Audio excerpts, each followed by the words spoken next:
I was born in Chinatown, Oakland, Chinatown, on Harrison Street between 7th and 8th, in a house that my parents rented.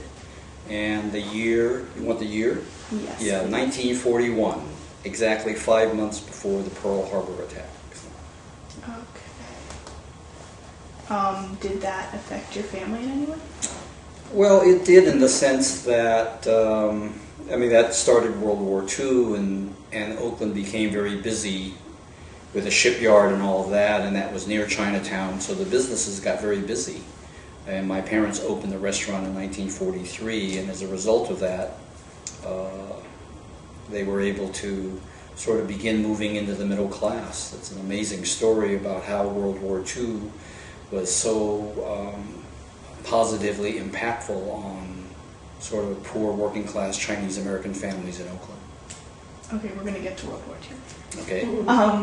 So in our pre-interview meeting, you talked about the Exclusion Act. Right. I was wondering if you could explain that and then how it affected you. Well, let me tell it this way, because my father came in 1912 when he was a teenager from a village in the Toisan district, or in our language we call it Hoisan.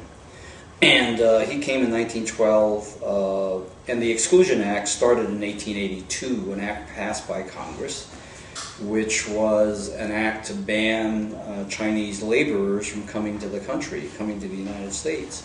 Because in the 30 years before that, during the gold rush and the decades after that, there were a lot of Chinese who came from the Pearl River Delta region of China. They came to the United States first to look for gold, along with a lot of other people. I mean, the gold rush was an amazing event for California. So the Exclusion Act was put in by Congress because the Chinese cheap laborers were seen as cheap competition for white laborers, and it was right after the building of the Transcontinental Railroad, where the Chinese were the workers, that the Irish labor union didn't like the competition, and it became a real racist thing, and Congress passed it.